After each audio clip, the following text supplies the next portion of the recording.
Hello welcome to SS productions competitive hub అండి. ఇక్కడ మనము 8th జాగ్రఫీలో భాగంగా నెక్స్ట్ కంటిన్యూషన్ చూద్దాము. ఆల్రెడీ సెమ్ 1లో భాగంగా 3 లెసన్స్ ఏవైతే ఉన్నాయో అవి కంప్లీట్ చేసుకున్నాము.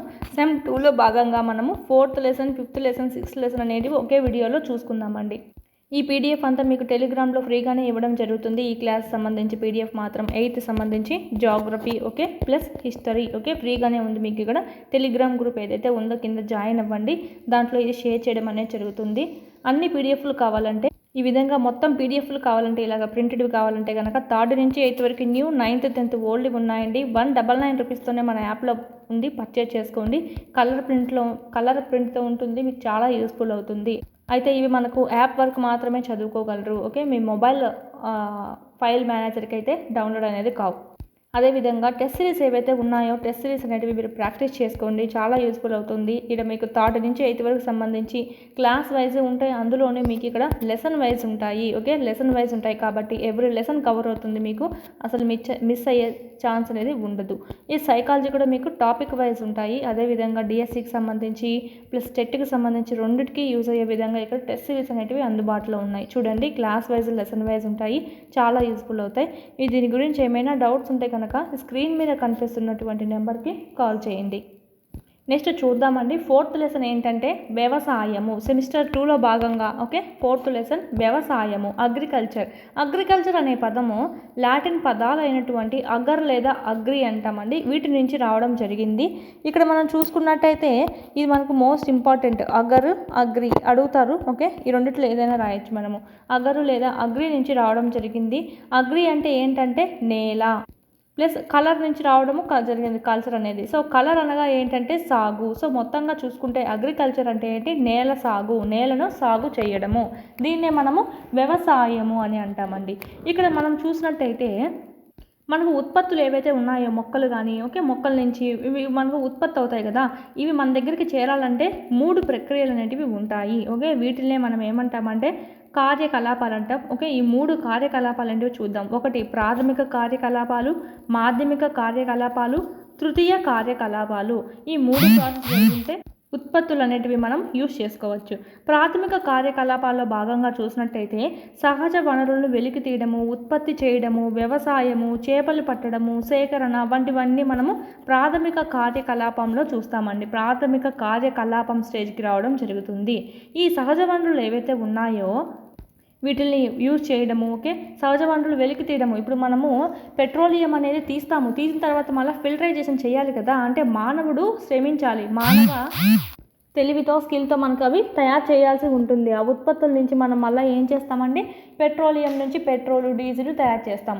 అంటే ఇక్కడ మనకు ప్రాథమిక ఏమవుతుందంటే కార్యకలాపం సహజ వనరులు వెలికి తీయడం అయితే, ఇక్కడ మనకు ద్వితీయ కార్యకలాపం ఏమవుతుందంటే సహజ వనరులను ఉపయోగించుకునే విధంగా మనము దాన్ని తయారు చేయడం జరుగుతుంది. పెట్రోల్గా, డీజిల్గా ఇవి మనకు ద్వితీయ కార్యకలాపాలు అనేటివి అవుతాయి. ఎగ్జాంపుల్ చూసుకున్నట్టయితే ఇనుము ధాతువు నుంచి, ఇనుము ధాతువు అనేది ప్రాథమిక కార్యకలాపం అయితే ఈ ఇనుము ధాతువు నుంచి ఇనుమును తయారు చేస్తాము. సో ఇనుము అనేది ఏమవుతుంది, ద్వితీయ కార్యకలాపం అవుతుంది. ఈ విధంగా మనము ఉక్కు నుంచి ఉక్కు తయారు చేయడము, రొట్టెలు తయారు చేయడము, చేనేత వస్త్రాలు తయారు చేయడము, ఇవంతా ఒక రకంగా చెప్పాలంటే ముడి సరుకు ఏదైతే ఉంటుందో అది ప్రాథమిక కార్యకలాపం కిందికి వస్తుంది.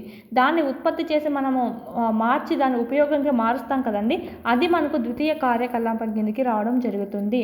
సహజ వనరులను ఉపయోగించే విధంగా మలచడాన్ని మనము ద్వితీయ కార్యకలాపం అంటాము. అర్థమైందా? నెక్స్ట్ చూసినట్టయితే దీనికి ఉదాహరణలు అనేవి మనం చూసుకున్నాము. ప్రాథమిక రంగానికి ద్వితీయ రంగాలకు సేవల ద్వారా ప్రోత్సాహాన్ని ఇచ్చేదే ఏంటి అంటే తృతీయ రంగం, తృతీయ కార్యకలాపాలు. ఎగ్జాంపుల్ ఏంటివంటే ఇప్పుడు నువ్వు ఓన్లీ ముడిసరుకు ఉంది, ఓకే ముడిసరుకు ఉన్న దాంతో నువ్వు చేసుకున్న వస్తువు ఉత్పత్తి చేసావు, ఓకే పెట్రోలియం నుంచి పెట్రోల్ తయారు చేసావు, డీజిల్ తయారు చేసావు. ఓన్లీ తయారు చేస్తే సరిపోతుందా, అది మనము వ్యాపారం చేయాలి, అప్పుడే కదా లాభం అనేది వస్తుంది. దేశం అనేది మనకి ఇక్కడ సైకిల్ అవుతూ ఉంటుంది, డబ్బులు ఆర్థికంగా మనకి ఇక్కడ ఉత్పత్తి అనేది జరుగుతూ ఉంటుంది. ఆర్థిక కార్యకలాపాలు అనేవి జరుగుతూ ఉంటాయి. దానికి దోహదం చేసేదే ఏదంటే తృతీయ రంగం అండి. ఇది మనకు సంబంధించి దీంట్లో మనం రవాణా, వ్యాపారము, బ్యాంకింగు, బీమా ప్రకటనలు ఇవన్నీ మనకి ఏమవుతాయంటే తృతీయ రంగానికి ఉదాహరణలుగా మనం చెప్పుకోవచ్చు. వ్యవసాయం అనేది మనకు ఏ రకానికి చెందినది అంటే ప్రాథమిక రంగానికి చెందిందండి. వ్యవసాయం అనేది ప్రాథమిక రంగానికి చెందిందా, ద్వితీయ రంగానికా, తృతీయ రంగానికి అడుగుతారు. వ్యవసాయం అనేది ప్రాథమిక రంగానికి చెందింది. Okay, most important. పంటలు, పండ్లు, కూరగాయలు పెంచడం, పూల ఉత్పత్తి, పశు పోషణ ఇందులో భాగంగానే మనకు వస్తుంది. అవి కూడా వ్యవసాయం కిందకి కదా వస్తాయి. సో అది నెక్స్ట్, ప్రపంచంలో 50% మంది వ్యవసాయ కార్యకలాపాలను నిర్వహిస్తున్నారని చెప్పి మనకి ఇక్కడ తెలియజేయడం జరిగింది. ఎంత శాతం అండి? 50% అంటే సగము. ఓకే, భారతదేశంలో 3/2 జనాభా ఇప్పటికీ వ్యవసాయంపై ఆధారపడి ఉన్నట్టుగా మనం ఇక్కడ సర్వేలో తేలడం అనేది జరిగిందండి. నేల స్వభావము ఏ విధంగా ఉంది, వాతావరణ పరిస్థితులు ఏ విధంగా ఉన్నాయి అనేటివి వ్యవసాయం చేయడానికి చాలా ముఖ్యమైనవిగా చెప్పచ్చు. నేల స్వభావం ఇప్పుడు పోయి బీడు భూమిలో పోయి నువ్వు పంట పండియాలంటే అవుతుందా? వాతావరణం అనేది చూడండి, అనంతపురం జిల్లా చూసినట్టయితే వర్షాలు పడకుంటే అక్కడ కరువుగా ఉంటుంది. అక్కడ నువ్వు నీళ్లు బాగా అవసరమైనటువంటి వరి ఇలాంటివన్నీ వేయాలంటే అవుతుందా? అవ్వదు కదా.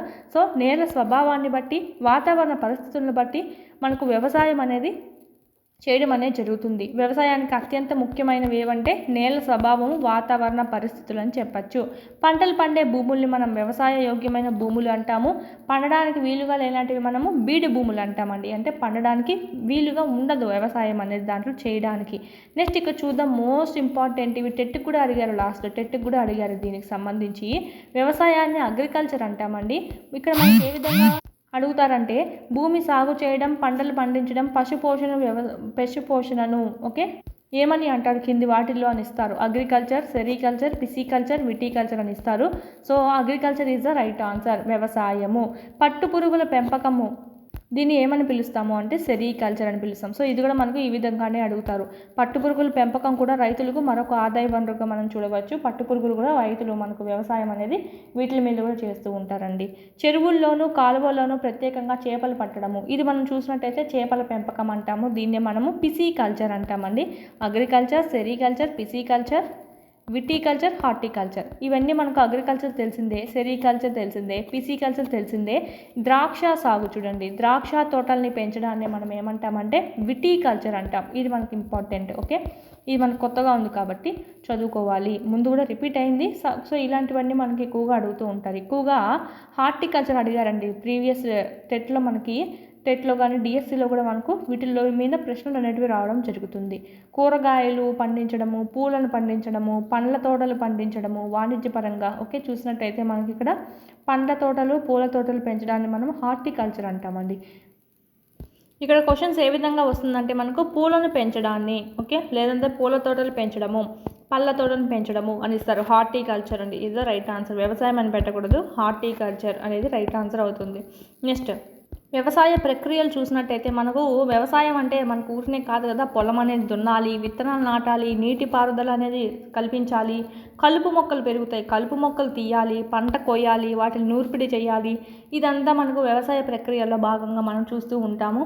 ఊలు ఓకే పాలు, కోళ్ళు వంటివి చూసుకున్నట్టయితే ఉత్పాదకాలుగా చెప్పవచ్చు.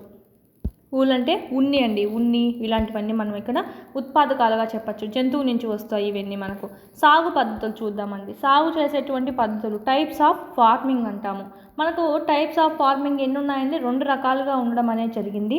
భౌగోళిక పరిస్థితులు, ఉత్పత్తుల గిరాకీ, కార్మికుల లభ్యత, సాంకేతిక స్థాయిలను అనుసరించి వ్యవసాయం అనేది 2 రకాలుగా వర్గీకరించడం చూడవచ్చు ఇక్కడ. ఇది మనకు జీవనాధార వ్యవసాయం ఒకటి, వాణిజ్య వ్యవసాయం ఒకటి. ఫస్ట్ ఆఫ్ ఆల్ జీవనాధార వ్యవసాయం చూద్దాము. జీవనాధార వ్యవసాయం సబ్సిస్టెన్స్ ఫార్మింగ్.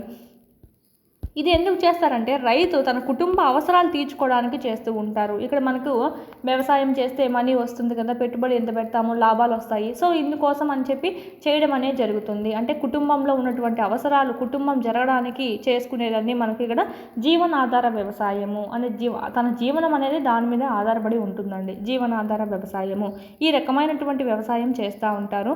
సాంప్రదాయకంగా ఈ విధమైన వ్యవసాయంలో తక్కువ స్థాయి సాంకేతికతను ఉపయోగిస్తారు. ఎందుకంటే అంత ఎక్కువ పెట్టేంత మనీ కూడా ఉండదు. కాబట్టి కుటుంబ సభ్యులు మాత్రమే పనిచేస్తారండి అక్కడ.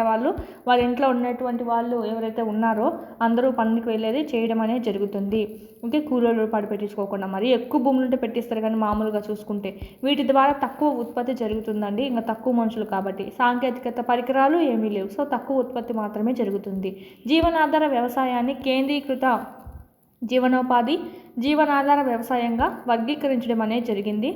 ఈ కేంద్రీకృత జీవనాధార వ్యవసాయంలో చూసుకున్నట్టయితే రైతు సాధారణ పనిముట్లు ఉపయోగిస్తాడండి.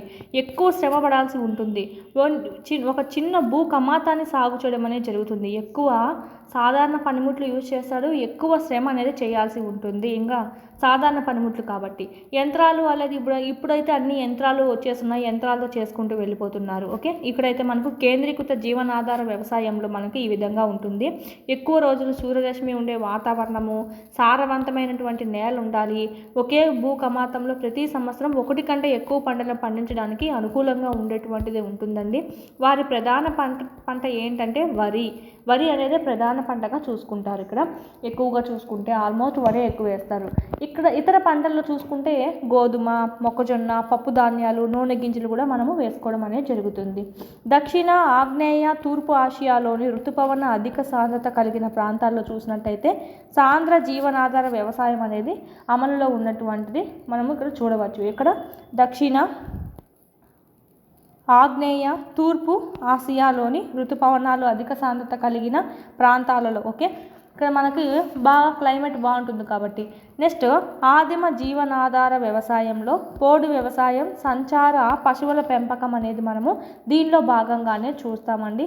దీంట్లో మనం చూసుకుంటే పోడు వ్యవసాయాన్ని మనం ఏమంటామంటే విస్థాపన వ్యవసాయము. ఓకే, విస్థాపన వ్యవసాయం అంటాం. షిఫ్టింగ్ కల్టివేషన్, అమెజాన్ నది బేసిన్, ఉష్ణమండల ఆఫ్రికా, ఆగ్నేషియా, ఈశాన్య భారతదేశంలోని దట్టమైన అడవి ప్రాంతాల్లో మనము ఇలాంటి విస్థాపన వ్యవసాయాన్ని కొనసాగించడం జరుగుతుంది. ఇది అధిక వర్షపాతం, వృక్ష సంపద, శీఘ్ర పునరుత్పత్తి ప్రాంతాలండి. ఇవన్నీ మనకు వర్షపాతము, వృక్ష సంపద ఎక్కువ ఉండడము, శీఘ్ర పునరుత్పత్తిగా అంటే మీద పునరుత్పత్తి అయ్యేటువంటి ప్రాంతాలు ఇక్కడ మనకు అమెజాన్ నది బేసను, ఉష్ణమండల ఆఫ్రికా, ఆగ్నేషియా. ఓకే, ఆగ్నేషియా, ఈశాన్య భారతదేశంలో దట్టమైన అడవి ప్రాంతాల్లో. ఓకే, ఇది ఎలా ఉంటుందంటే చెట్లు నరికి వాటిని తగలబెట్టడం అనేది జరుగుతుంది. మంట వేసి భూమిని తగలబెట్టిన తర్వాత, చెట్లను తగలబెట్టిన తర్వాత భూమిని బాగా చదును చేస్తారండి. ఆ తర్వాత ఆ బూడిదను మట్టితో కలిపి మొక్కజొన్న, కంద పెండలము, బంగాళదుంపలు, సరుగుడు వంటి పంటలను పండించడం జరుగుతుంది. నేల తన సారాన్ని కోల్పోయిన తర్వాత ఏం చేస్తారు, ఆ భూమిని వదిలేసి మళ్ళీ వేరే దానికి, వేరే కమాతానికి, వేరే కయ్యకు వెళ్ళడం అనేది జరుగుతుంది. ఈ విధంగా చేసేదాన్నే మనం పోడు వ్యవసాయం అంటాము. అంటే అడవులు నరికేసి తగలబెట్టేసి ఓకే నాటడానికి శుభ్రం చేసేటువంటి ఈ సాగునే మనం, ఈ సాగు విధానాన్ని మనం ఏమంటామంటే పోడు వ్యవసాయం అంటాము. ఇలా స్లాష్ అండ్ బర్న్ వ్యవసాయం అని కూడా అంటాం. స్లాష్ అంటే ఏంటంటే రావాలి, స్లాష్ అంటే ఏంటంటే బూడిద, అండ్ బర్న్ అంటే ఏంటంటే కాల్చడం కదా బర్న్ అంటే. సో అందుకే మనం ఏమంటామంటే ఇదంతా మనకు అడవులు నరికేసి తగలబెట్టేసి బాగా చదును చేసి తర్వాత పండించారు కదా, సో అందుకే దీన్ని స్లాష్ అండ్ బర్న్ వ్యవసాయం అని కూడా పిలుస్తాం. పోడు వ్యవసాయం, స్లాష్ అండ్ బర్న్ వ్యవసాయం, విస్థాపన వ్యవసాయం అని పిలుస్తామండి. నెక్స్ట్ సంచార పశువుల పెంపకం కూడా చెప్పుకున్నాం. ఆదిమ జీవనాధార వ్యవసాయం అంటే మనకు ముందు వాళ్ళు జీవనాధారంగా ఎలాంటి వ్యవసాయం చేసేవాళ్ళంటే ఈ పోడు వ్యవసాయము, ఈ సంచార పశువుల పెంపకం చేసేవాళ్ళు. అంటే జంతువులను పెంచుకోవడం, పశువుల్ని పెంచుకోవడము. సహారా ఎడారిలో గల పాక్షిక శుష్క ప్రాంతాల్లో మధ్య ఆసియా, రాజస్థాన్, జమ్మూ కాశ్మీర్ వంటి భారతదేశంలోని కొన్ని ప్రాంతాల్లో మనం సంచార పశువుల పెంపకం కొనసాగిస్తూ ఉన్నాము. ఈ రకమైన వ్యవసాయంలో చూసినట్టయితే పశువుల కాపర్లు తమ జంతువులతో పశుగ్రాస్యం, నీటి కోసం నిర్దేశించిన మార్గాల్లో ఒక ప్రదేశం నుంచి ఇంకో ప్రదేశానికి వెళ్తూ ఉంటారు. మనకు సినిమా మూవీ కూడా ఉంది కదా, అందరూ కలిసి ఒక ప్రదేశం నుంచి ఇంకో ప్రదేశానికి వెళ్తూ ఉంటారు. ఎక్కడైతే మనకు తిండి ఉంటుందో పశువులకు సంబంధించి, ఓకే, తిండి వాటికి సంబంధించి గడ్డి, వాటరు దొరికేటువంటి ప్రాంతాల్లోకి. మనకు మూవీ కూడా ఉంది కదా. సో అలాగా మనకు ఒకసారి తీసుకెళ్తూ ఉంటారు, ఒక ప్రదేశం నుంచి మరొక ప్రదేశానికి ప్రయాణిస్తూ ఉంటారు.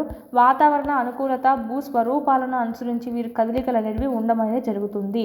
గొర్రెలు, ఒంటెలు, యాక్ అంటే మనకి ఇక్కడ జడల బర్రెలు, మేకలను సాధారణంగా ఈ విధంగా మనకు పెంచడం అనేది జరుగుతారండి. గొర్రెలు, ఒంటెలు, యాక్లు, మేకలను సాధారణంగా పెంచడం అనేది జరుగుతుంది. వారు పశువుల కాపరులకు, వారి కుటుంబాలకు పాలు, మాంసము, ఉన్ని, చర్మాలు, ఇతర ఉత్పత్తుల్ని అందివ్వడం అనేది జరుగుతుందండి. ఇది మనకు సంబంధించి. నెక్స్ట్ మనము వాణిజ్య వ్యవసాయం చూద్దాము. మనం 2 వ్యవసాయాలు అని చెప్పుకున్నాం కదా. ఒకటేమో జీవనాధార వ్యవసాయం. జీవనాధార వ్యవసాయంలో ఇది చూసాం మనం 2. కేంద్రీకృత జీవనాధార వ్యవసాయం, ఆదిమ జీవనాధార వ్యవసాయం చూసాము.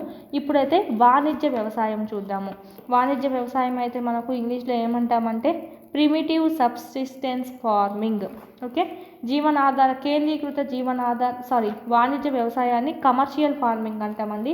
కేంద్రీకృత జీవనాధార వ్యవసాయాన్ని అయితే ఇంటెన్సివ్ సబ్సిస్టెన్స్ అంటాము.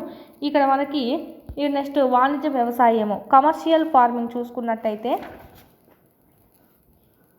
వీటిల్ని కుటుంబ అవసరాల కోసం కాకుండా ఇక్కడ మనకు పంటలు పండిస్తారు. ఆ పంటల్ని, ఆ జంతువుల యొక్క ఉత్పత్తిని ఏం చేస్తారంటే మార్కెట్లో అమ్మడానికి యూజ్ చేస్తూ ఉంటారండి. మార్కెట్లో అమ్ముకోవాలి అనే ఉద్దేశంతో వీళ్ళు ఇక్కడ పెంచడం అనేది జరుగుతుంది.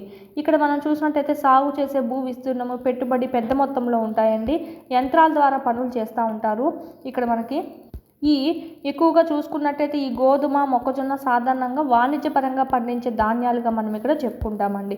ఉత్తర అమెరికా, యూరప్, ఆసియాలోని సమశీతోష్ణ గడ్డి భూముల్లోని ఎక్కువ విస్తీర్ణంలో వాణిజ్య పంటలు పండించే ఆహార ధాన్యాలను సాగు చేయడం అనేది జరుగుతుంది. ఇక్కడ ఉత్తర అమెరికా, యూరప్, ఆసియాలో ఈ మూడిట్లోనూ. ఇక్కడ మనకు తక్కువ జనాభా ఉంటారు. అందుకే మనకి ఇక్కడ వ్యవసాయం అనేది 100 హెక్టార్లలో విస్తరించి వేయడం అనేది జరుగుతుంది. అతి చల్లగా ఉండేటువంటి ఇక్కడ శీతాకాలం పంట కాలాన్ని కుదించడం జరుగుతుంది. అందుకే ఒక పంట మాత్రమే పండుతుందండి. మనము ఒక సంవత్సరానికి 2 పంటలు కదా. సో ఇక్కడైతే ఒక పంట మాత్రమే పండుతుంది. ఎందుకంటే వాతావరణం అనేది అనుకూలించదు సరిగ్గా. సో అందువల్ల. నెక్స్ట్ మిశ్రమ వ్యవసాయంలో చూసినట్టయితే దీంట్లో ఆహార ఉత్పత్తి, పశువుల మేత పండించడానికి, పశువుల పెంపకానికి భూమి అనేది ఉపయోగపడుతూ ఉంటుంది.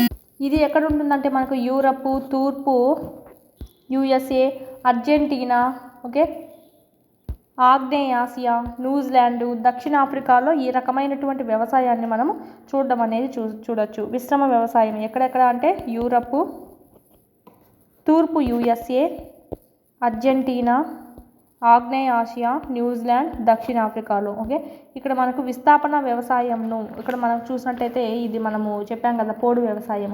ఇక్కడ ఒక నోట్ పాయింట్ ఇచ్చారు. పోడు వ్యవసాయం ప్రపంచంలో వివిధ ప్రాంతాల్లో వివిధ పేర్లతో పిలుస్తామండి. Most important. ఇక్కడ విస్థాపన వ్యవసాయాన్ని ఈశాన్య భారతదేశంలో ఏ పేరుతో పిలుస్తారు అంటే జమ్మింగ్, మెక్సికోలో అయితే మిలా, బ్రెజిల్లో అయితే రోకా, మలేషియాలో అయితే లేదాంగ్.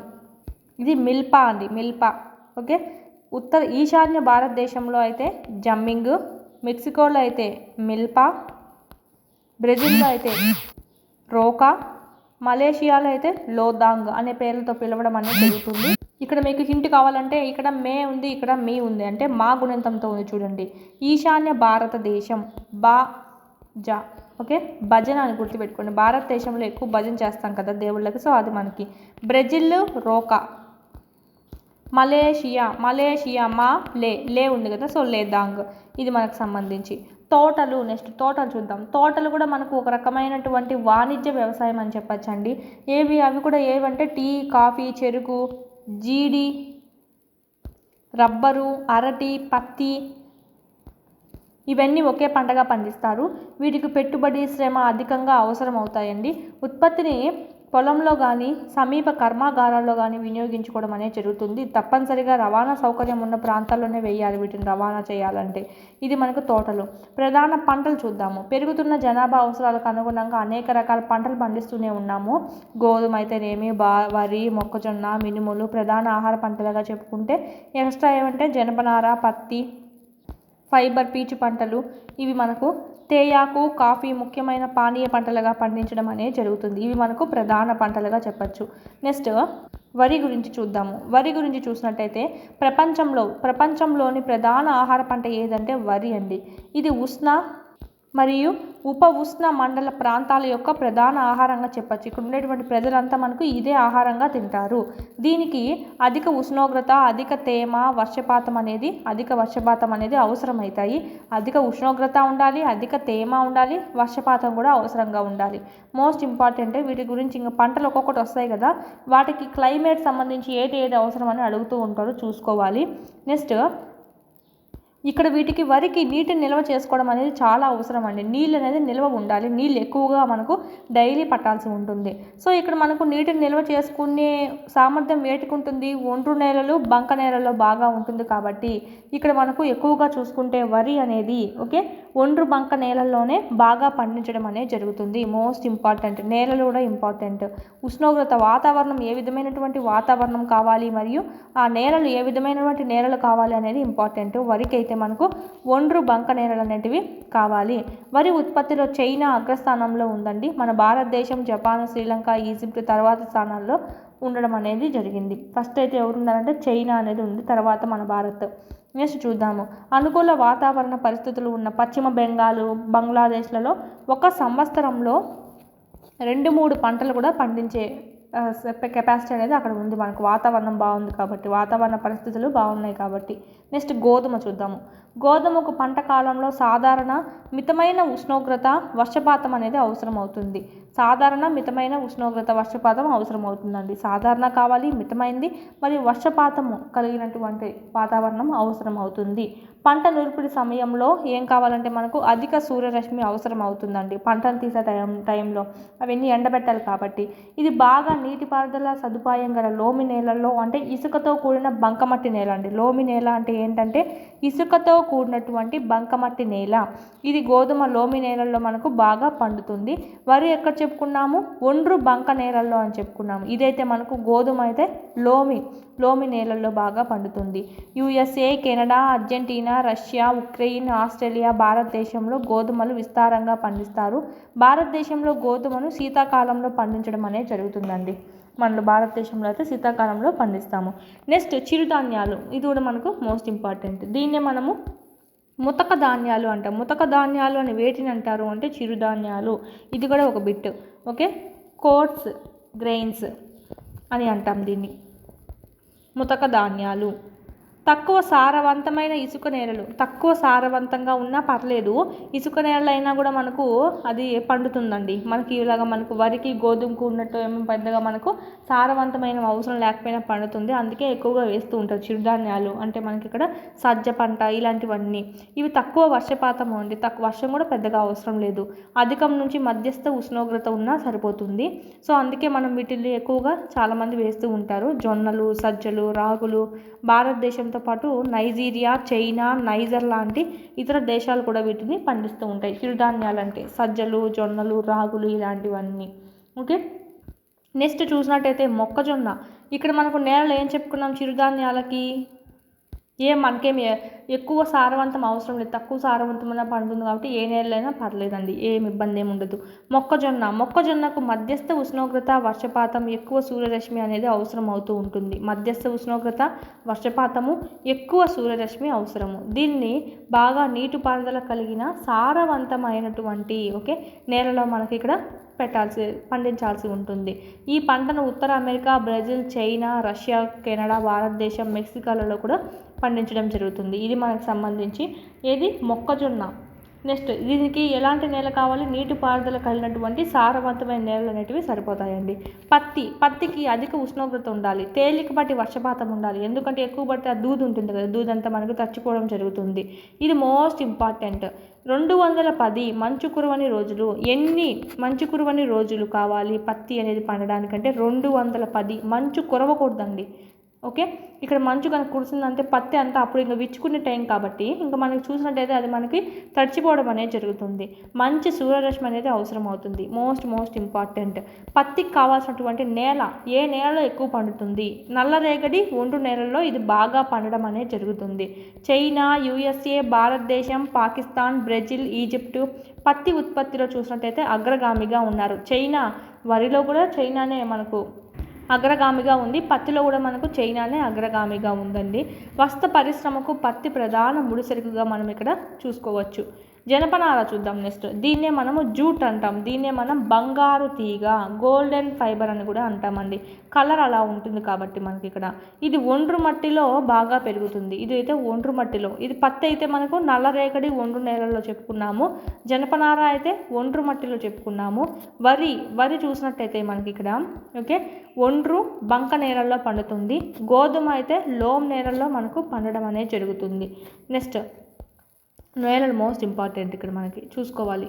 నెక్స్ట్ కాఫీ కూడా అండి, కాఫీ కూడా మనకు లోమ్ నేలలో. కాఫీ లోమ్ నేలల్లో చూసుకుంటే మనకు కాఫీ, గోధుమ ఒకే తావన రాసుకోండి. ఇలాగ ఒక నేలకు సంబంధించి వస్తే ఒక తావన రాసుకుంటే మనకు గుర్తుంటుంది. ఇది ఒండ్రు మట్టి నేలలో బాగా పెరుగుతుంది జనపనార. దీనికి అధిక ఉష్ణోగ్రత, వర్షపాతము, తేమతో కూడిన వాతావరణం కావాలి. అధిక ఉష్ణోగ్రత ఉండాలి, అధికంగా వర్షపాతం ఉండాలి, తేమతో కూడిన వాతావరణం అనేది. ఈ పంటను ఉష్ణమండల ప్రాంతాల్లో పండిస్తారు. భారతదేశం, బంగ్లాదేశ్ జనపనార ఉత్పత్తిలో అగ్రగామిలో ఉన్నారని చెప్పచ్చు. భారతదేశము, బంగ్లాదేశ్ అండి. నెక్స్ట్ కాఫీ పంటకు వెచ్చని తడి వాతావరణం, బాగా నీటి పారుదల సౌకర్యం గల లోమి నేల అయితే బాగా అవసరం అనేది అవుతుంది. వెచ్చని తడి వాతావరణం ఉండాలి. ఓకే, వెచ్చని తడి వాతావరణం, బాగా నీటి పారుదల సౌకర్యం కలిగినటువంటి లోమి నేల ఉండాలండి. ఇక్కడ కొండ ప్రాంతాల్లో అయితే చూడండి మాకు చాలా అనుకూలంగా ఉంటుంది. అక్కడైతే కొంచెం వెచ్చగా తడి వాతావరణం ఉంటుంది, నీటిపారుదల కూడా బాగా ఉంటుంది. ఇక్కడ కాఫీ పంటను అత్యధికంగా పండించడంలో చూసినట్టయితే బ్రెజిల్ అండి, ఆ తర్వాత కొలంబియా, తర్వాత భారతదేశం ఉన్నాయని చెప్పచ్చు. ఫస్ట్ అయితే బ్రెజిల్, 2 కొలంబియా, భారతదేశం అయితే 3ది.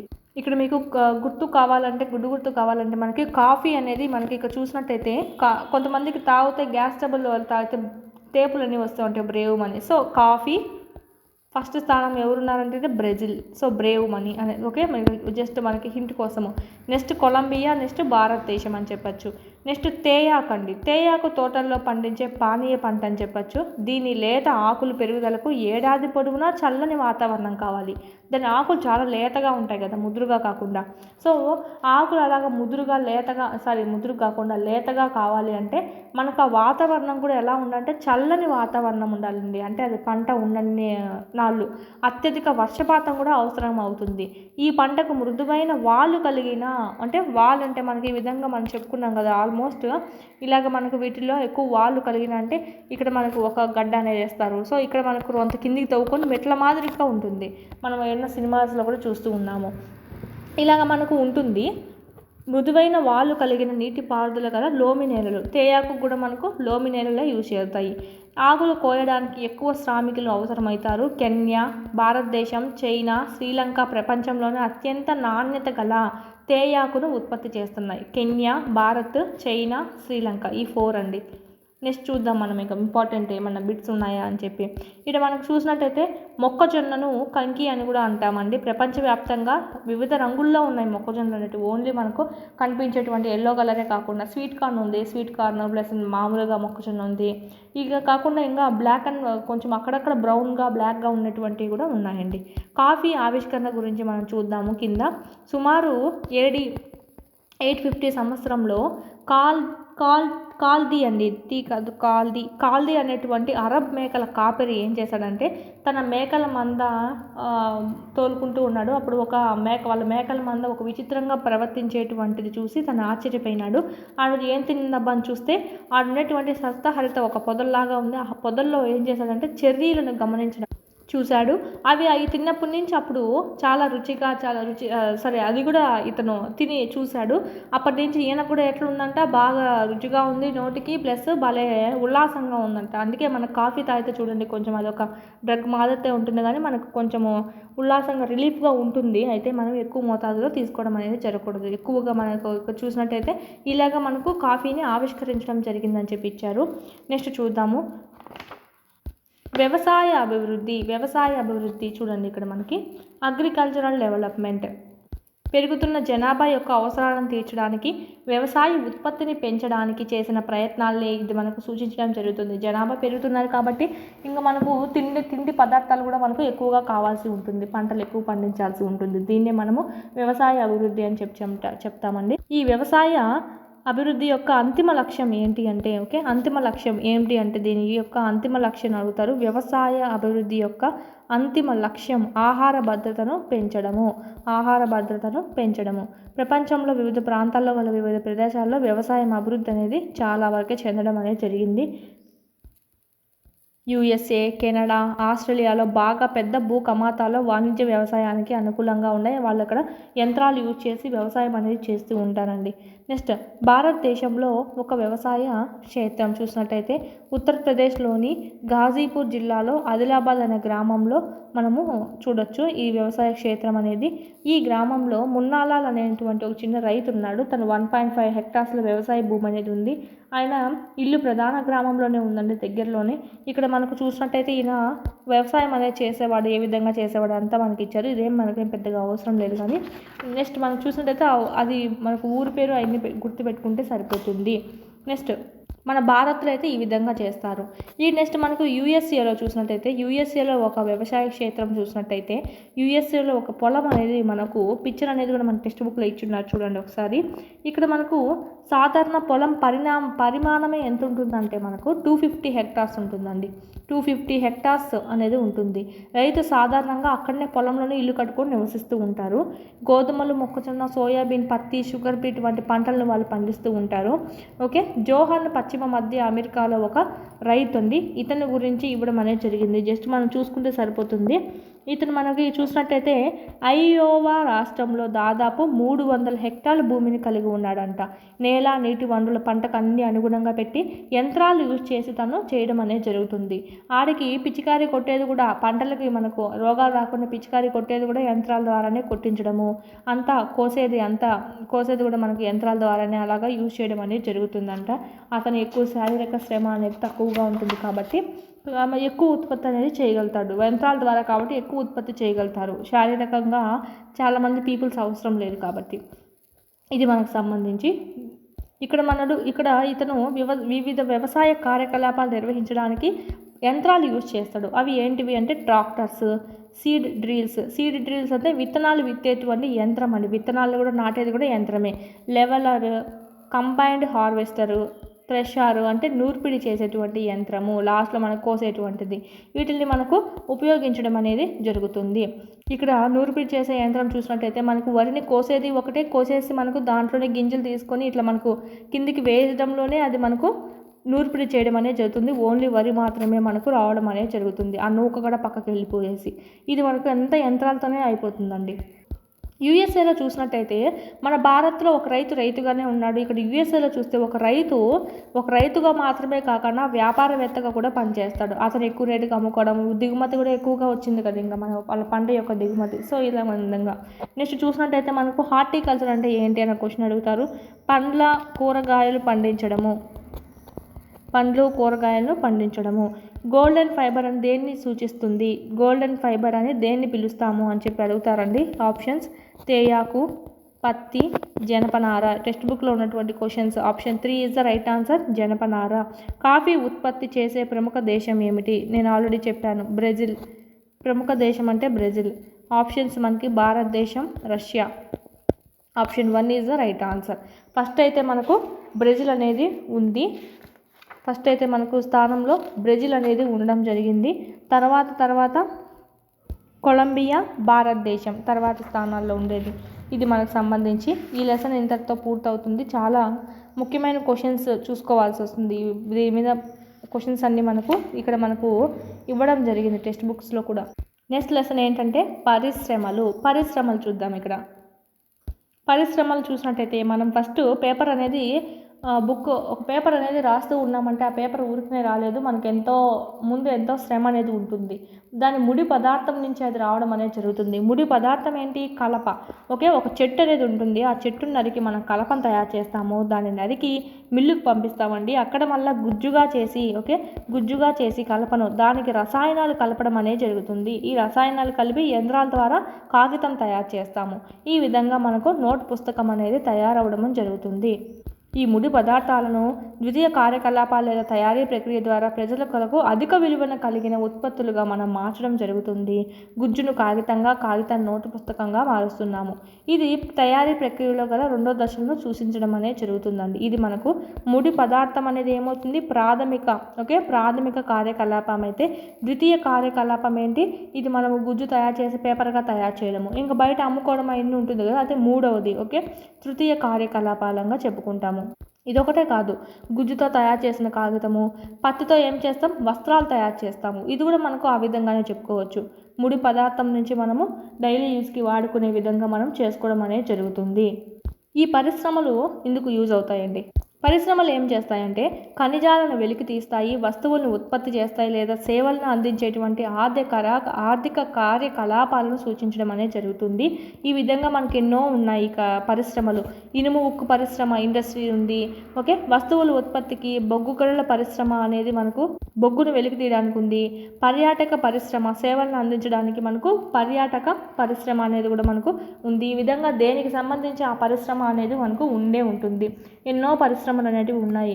పరిశ్రమలను ముడి పదార్థాలు, పరిమాణము, వాటి యాజమాన్యం ఆధారంగా మనం వర్గీకరించడం జరిగింది. ముడి పదార్థాలు చూసినట్టయితే ఉపయోగించే ముడి పదార్థాన్ని బట్టి పరిశ్రమలను వ్యవసాయ ఆధారిత, ఖనిజ ఆధారిత, సముద్ర ఆధారిత, అటవీ ఆధారితగా చెప్పవచ్చు.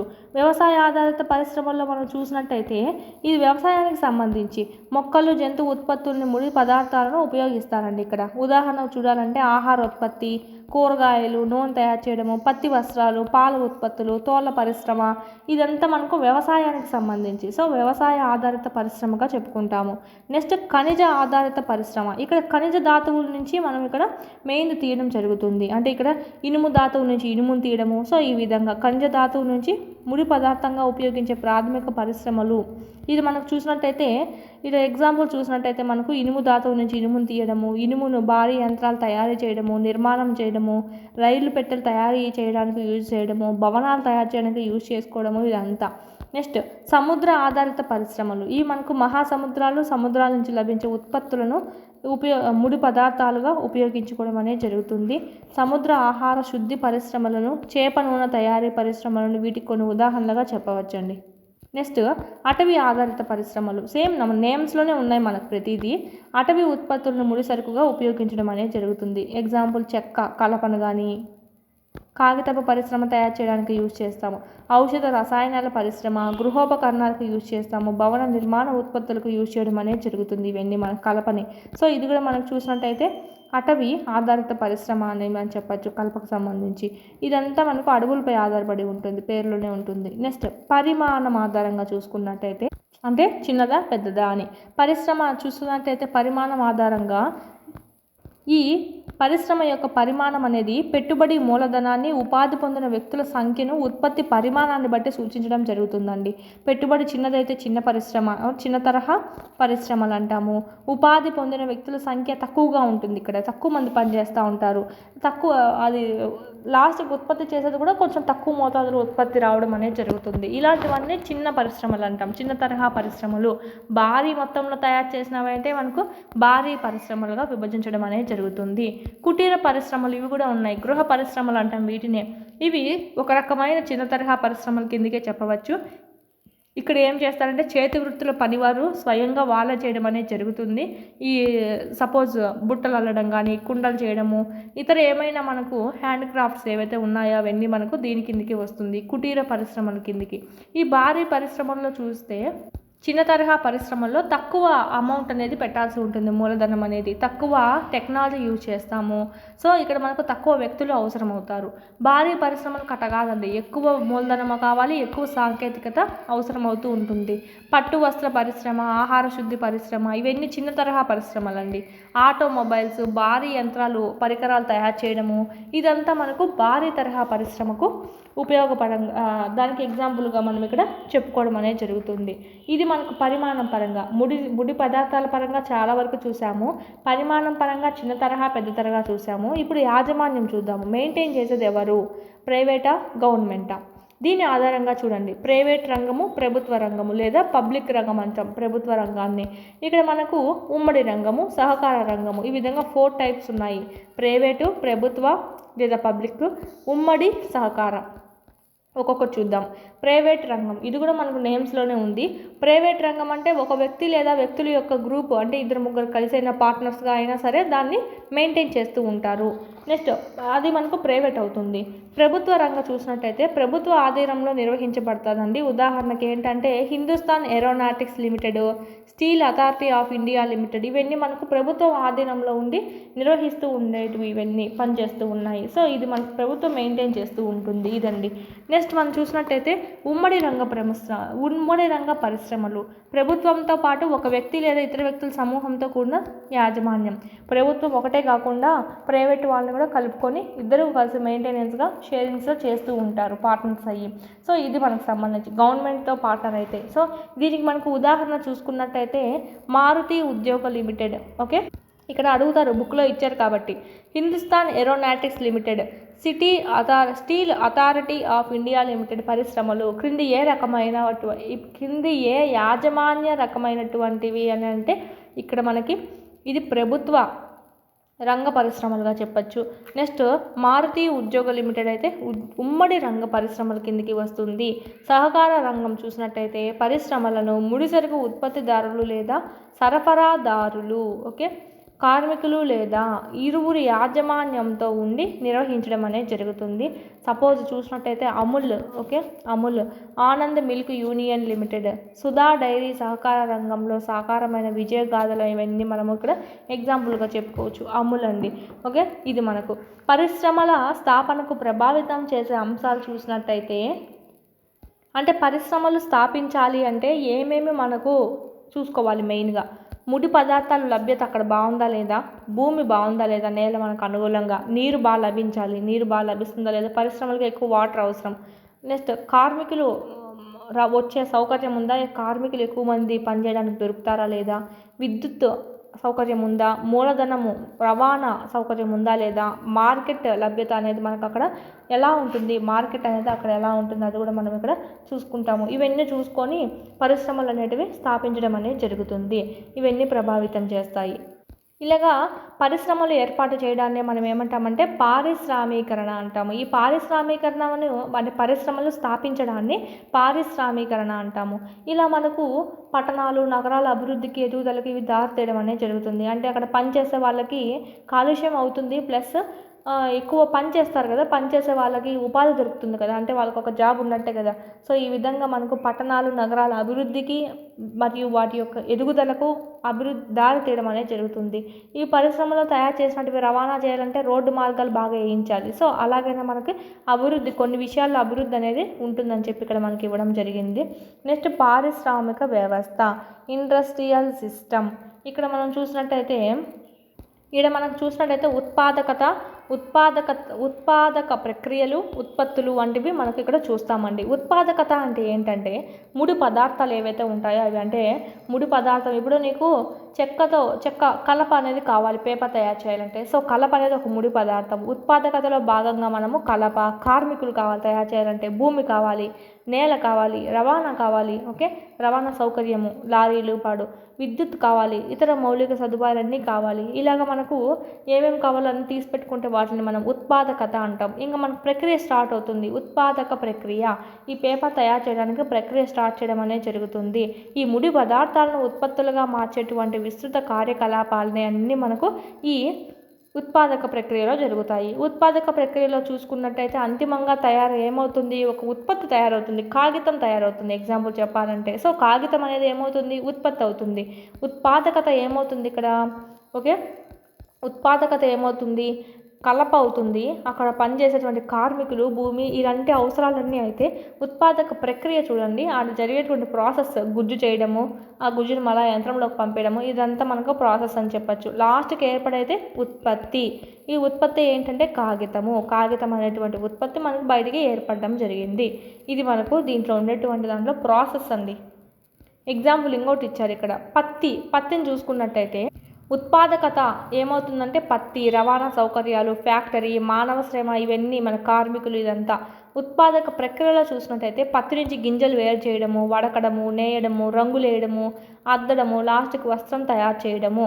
ఈ వస్త్రం తయారు చేయడాన్ని ఏమంటామంటే లాస్ట్కి ఒక చొక్కా లేదా డ్రెస్ అనేది చీర అనేది వస్తుంది కదా, సో దాన్ని ఏమంటామంటే ఉత్పత్తి అని అంటామండి. ఇది మనకు సంబంధించి పారిశ్రామిక ప్రాంతాల లిస్ట్.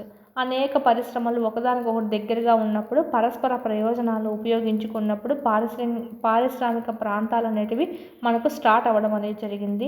ప్రపంచంలో ప్రధాన పారిశ్రామిక ప్రాంతాలుగా ఏవేవి ఉన్నాయంటే ఈశాన్య అమెరికా ఉందండి, పశ్చిమ అమెరికా, మధ్య యూరప్, తూర్పు యూరప్, తూర్పు ఆసియాలు మనకు ఇక్కడ చెప్పుకోవచ్చు. ఇవి ఎక్కువగా ఎక్కడ ఉంటాయంటే సమశీతోష్ణ స్థితి మండలాల్లో ఎక్కువగా ఉంటాయండి. ఓడరేవులకి దగ్గరలో ఉంటాయి, ఎందుకంటే రవాణాకి బాగుంటుందని చెప్పి. బొగ్గు క్షేత్రాలకు సమీపంలో ఉంటాయి ఇవి అయితే మనకి. ఓకే, ఇవి మనకు పరిశ్రమలు అనేటివి ఎక్కువగా ఈ శీతోష్ణ స్థితి మండలంలో ఓడరేవులు ఉన్న చాట, ఓడరేవు దగ్గరగా ఉన్న చాట బొగ్గు క్షేత్రాలకు సమీపంలోనూ ఉండడం అనేది జరుగుతుంది. నెక్స్ట్ భారతదేశంలో చూసినట్టయితే ముంబై పూణే క్లస్టర్, బెంగళూరు తమిళనాడు ప్రాంతము, హూగ్లీ ప్రాంతము, అహ్మదాబాద్ ఐరోడా ప్రాంతము, ఛోటా నాగ్పూర్, గుర్గావ్ ఢిల్లీ మీరట్, కొల్లం తిరువనంతపురం వంటి అనేక పారిశ్రామిక ప్రాంతాలు అనేవి ఉన్నాయి. మోస్ట్ ఇంపార్టెంట్ అండి, ఇక్కడ కూడా చూసుకోవాలి. ముంబై పూణే క్లస్టరు, బెంగళూరు తమిళనాడు ప్రాంతము, హుగ్లీ ప్రాంతము, అహ్మదాబాద్ ఐరోడా ప్రాంతము, ఇక్కడ బరోడా అని పడాలి, బరోడా ప్రాంతము, ఛోటా నాగ్పూర్ ప్రాంతము, గుర్గావ్ ఢిల్లీ మీరట్ అండి. ఓకే, కొల్లం తిరువనంతపురము, ఇవన్నీ మనకు భారతదేశంలోని పారిశ్రామిక ప్రాంతాలుగా చెప్పచ్చు. ఇది మనకు మోస్ట్ ఇంపార్టెంట్. నెక్స్ట్ చూద్దాము, ఒక పారిశ్రామిక విపత్తు అనేది జరిగింది. మోస్ట్ ఇంపార్టెంట్, ప్రతిసారి అడుగుతూనే ఉంటారు దీంట్లో. భూపాల్ దుర్ఘటన అండి. భూపాల్ మనకు దుర్ఘటన చూసినట్టయితే భోపాల్లో December 3 అండి 1984. Important, most important date, year అనేది important, date plus year. December 3, 1984 సంవత్సరంలో తెల్లారితే మనకు చూసినట్టయితే పారిశ్రామిక విపత్తు అనేది మనకి ఇక్కడ సంభవించడం జరిగింది. అక్కడ మనకి అది కర్మాగారం పేరు కూడా ఇంపార్టెంట్, యూనియన్ కార్బైడ్ అనేటువంటి పురుగు మందుల కర్మాగారంలో సాంకేతిక వైఫల్యం వల్ల ఇక్కడ మనకు ఈ అనేది సంభవించింది. ఈ ప్రమాదం అనేది ఇక్కడ అత్యంత విషపూరితమైనటువంటి మిథైల్ ఐసోసైనైడ్, ఇది కూడా మోస్ట్ ఇంపార్టెంట్, అడుగుతూ ఉంటారు. మిథైల్ ఐసోసైనైడ్ అనేటువంటి వాయువు, ఇక్కడ మనకు ఏ విషవాయువు విడుదల వల్ల అక్కడ మనకు ప్రాణ నష్టం జరిగిందంటే మనకి ఇక్కడ మిథైల్ ఐసోసైనైడ్ అనేటువంటి వాయువుతో పాటు మనకు హైడ్రోజన్ సైనైడ్ కూడా ఇక్కడ మిగతా హాని పదార్థాలు కలిగజేసేటువంటి వాయువులు రిలీజ్ అవ్వడం వల్ల మనకి దుర్ఘటన అనేది ఏర్పడింది. దీంట్లో చూసినట్టయితే 3598 మంది మరణించారండి. 1989లో అధికారికంగా ప్రకటించడం జరిగింది ఇంతమంది మరణించారు అని. చాలామంది ప్రమాదాలకు గురైనారు. దీనివల్ల ఆ విషవాయువు వల్ల చాలామందికి రోగనిరోధక వ్యవస్థలో లోపాలు కూడా వచ్చాయి, అంధత్వం వచ్చింది, జీర్ణాశయ రోగాలు కూడా ఒకటి లేదా అనేక రోగాలతో కూడా ప్రతి ఒక్కరు మనకు బాధపడుతూ ఉండడం అనేది చూడవచ్చు. అది ఇంకా వాతావరణంలో అలాగే ఉంటుంది కదా, సో దాంతో December 3, 1984 అనేది మోస్ట్ ఇంపార్టెంట్.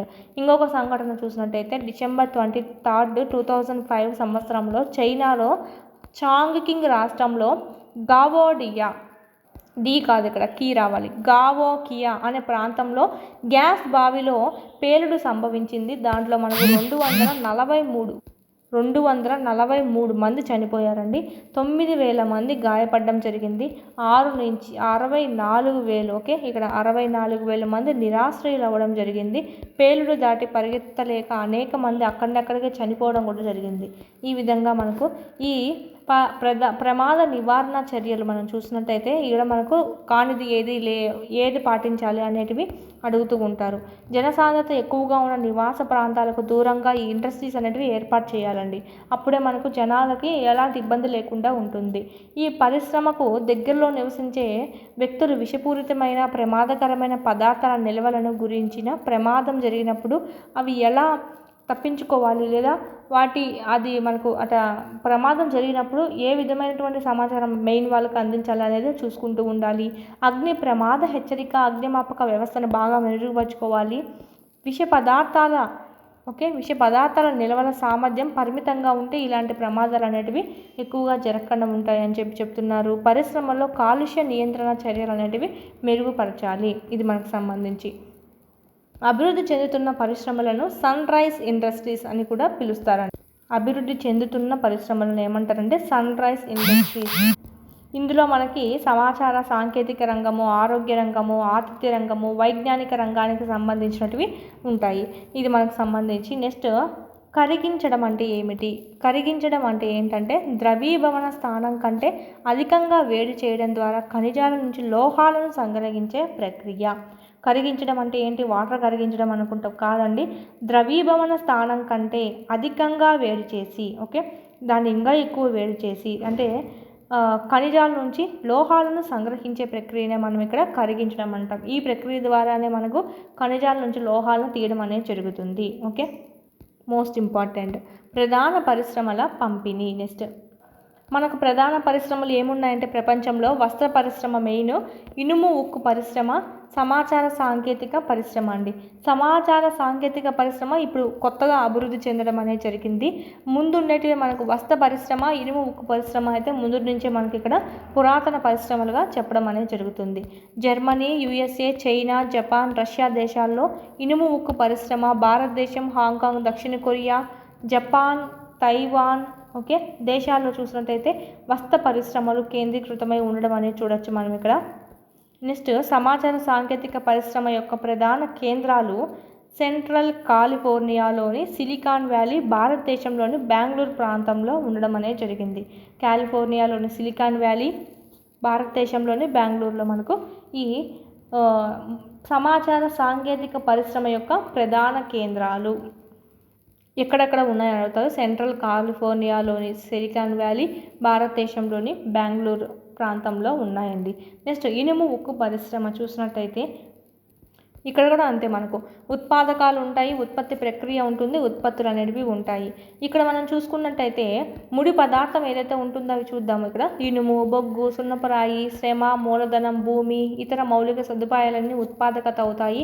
ఆ ప్రాసెస్ చేయడానికి ప్రాసెస్ ఏదైతే ఉంటుందో దశలు చాలా వరకు ఉంటాయి కదా, ఆ దశలంతా మనకు ఏమవుతుందంటే ఉత్పత్తి ప్రక్రియ అనేది చెప్తాము. నెక్స్ట్ లాస్ట్కి మనకు రిలీజ్ అయ్యేదే మనకి ఉత్పత్తి.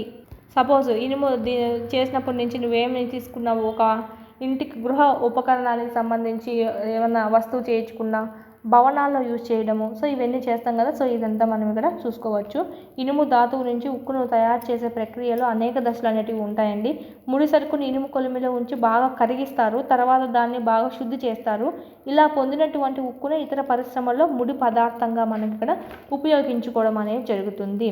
8 టన్నుల బొగ్గు, 4 టన్నుల ఇనుప ధాతువు, ఓకే, మరియు 1 టన్ను సున్నపు రాయి కలిపి ఏమి తయారు చేస్తారంటే స్టీల్ తయారు చేస్తారండి. స్టీల్ తయారు చేయడంలో ఉండేటువంటి చూడండి 8 బొగ్గు అండి, 8 టన్నుల బొగ్గు, ఓకే, 4 టన్నుల ఇనుప ధాతువు. ఇది రేషియో కూడా అనగచ్చు. బొగ్గు, ఇనుప ధాతువు మరియు సున్నపు రాయి యొక్క రేషియో ఏంటి అని కూడా అడుగుతారు. 8:4:1. 8 టన్నుల బొగ్గు, 4 టన్నుల ఇనుము, 1 టన్ను సున్నపురాయి కలిపి మనకు 1 టన్ను, ఓకే, 1 టన్ను స్టీల్ని తయారు చేయడం జరుగుతుంది. దీన్నే మనం ఉక్ అంటాం. ఇది త్వరగా మనకు సిలిం పడడం అనేది జరగదు. రోజు మనం తినడానికి వాడుతున్నటువంటి ప్లేట్స్ అయితేనేమి, ఓకే, స్టీల్ ప్లేట్స్, స్టీల్ బోకులు, మనం కూరలు చేసుకోవడానికి వాడేటివి మనకు స్టీల్ బోకులు ఉన్నాయి కదా, సో అవన్నీ మనకు చూసినట్టయితే ఇవే అని చెప్పచ్చు. మనకి ఇక్కడ చూసినట్టయితే అల్యూమినియం, నిక్కిల్, రాగి వంటి ఇతర లోహాలను కొంత మొత్తంలో జోడించి ఏం చేస్తారంటే ఉక్కు యొక్క ప్రత్యేక మిశ్రమ లోహాన్ని తయారు చేస్తారు. ఇది త్వరగా మనకు దీంతో కలిపి చేస్తారు కదా, ఈ ఉక్కుతోనే ఇవన్నీ చేస్తారు కలిపి. వీటి ద్వారా ఏమవుతుందంటే మనకు త్వరగా తుప్పు పట్టకుండా ఉంటుంది, గట్టిదనంగా ఉంటుంది, కాఠిన్యము, తుప్పు నిరోధించే సామర్థ్యాన్ని ఇవి కలిగి ఉండడం అనేది జరుగుతుంది. ఈ విధంగా మిశ్రమంగా చేసినట్టయితే ఉక్కును అధిక పరిశ్రమకు వెన్నెముకగా పిలిచడం అనేది జరుగుతుందండి. చాలా చూసినట్టయితే ఆధునిక పరిశ్రమకు వెన్నెముకగా దేన్ని పిలుస్తారు అంటే ఉక్కు. ఆధునిక పరిశ్రమకు వెన్నెముకగా దేన్ని పిలుస్తారు అంటే ఉక్కు, స్టీల్ అండి. ఇప్పుడు డైలీలో ప్రతి ఒక్కరి ఇంట్లోనూ వాడుతూ ఉన్నాం. పడవల్లోనూ వాడతాము, ట్రైన్స్, ట్రక్కుల్లోనూ, ఆటోలు, ఇలాగ మనకు లేడీస్ అయితే సేఫ్టీ పిన్స్లోను, సూదులు, ఓకే, చమురు బావులు ఉక్కు యంత్రాలతోనే మనకు తవ్వడం అనేది జరుగుతుంది. ఎందుకంటే సిలిం పట్టకుండా ఆయిల్ అంతా ఉంటుంది. సో అందుకు ఉక్కు పైపుల ద్వారానే చమురుని రవాణా చేస్తారు. రవాణా చేయడం కూడా మనకు స్టీల్నే యూజ్ చేస్తారు. ఖనిజాలు కూడా ఉప్పు పరికరాలతోనే త్రవ్వడం అనేది జరుగుతుంది. వ్యవసాయ యంత్రాలను కూడా ఉక్కుతోనే తయారు చేస్తారు. భారీ భవనాలు ఏవైతే ఉన్నాయో వాటి నిర్మాణంలో కూడా మనకి ఇక్కడ ఉక్కుని యూజ్ చేసుకోవడం అనేది జరుగుతుంది. స్టీల్ని అన్ని రకాలుగా మనం ఇక్కడ యూజ్ చేసుకుంటూ ఉన్నాము. 1800 సంవత్సరానికి ముందు ముడి పదార్థాలు విద్యుత్ సరఫరా 1800 సంవత్సరానికి ముందు ముడి పదార్థాలు విద్యుత్ సరఫరా జల రవాణా అందుబాటులో గల ప్రాంతాల్లోనే ఇనుము ఉక్కు పరిశ్రమలు స్థాపిస్తూ ఉన్నారండి. తర్వాత ఏమైందంటే బొగ్గు క్షేత్రాలు కాలువలు రైల్వే కూడలికి సమీపంలో చేస్తూ ఉన్నారు. నెక్స్ట్ ఎందుకంటే రవాణాకు బాగుంటుందని చెప్పి 1950 తర్వాత చూసినట్టయితే ఉక్కు ఉత్పత్తులు జరగడము, విదేశాల నుంచి ముడి ఇనుము దిగుమతి అనుకూలంగా ఉండడంతో నౌకాశ్రయాలకు దగ్గరగా చదునైన విశాల భూభాగాల్లో పరిశ్రమలు నెలకొన్నారు. ఎందుకంటే రవాణాకు నౌకానే ఎక్కువగా యూజ్ చేసుకుంటూ ఉంటారు. జల మార్గాన్ని ఎక్కువగా యూజ్ చేయడం అనేది జరుగుతుంది. ఎందుకంటే చౌకగా వెళ్తుందని చెప్పి. నెక్స్ట్ చూద్దాము. నెక్స్ట్ బిలాయి, దుర్గాపూరు, బర్ణపూరు, జంషెడ్పూరు, రూర్కెలా, బొకారో లాంటి ప్రధాన ఉత్పత్తి కేంద్రాలు అనేటివి పశ్చిమ బెంగాల్, జార్ఖండ్, ఒరిస్సా, ఛత్తీస్గఢ్ వంటి 4 రాష్ట్రాల్లో ఇవన్నీ మనకు విస్తరించి ఉండడం జరిగింది.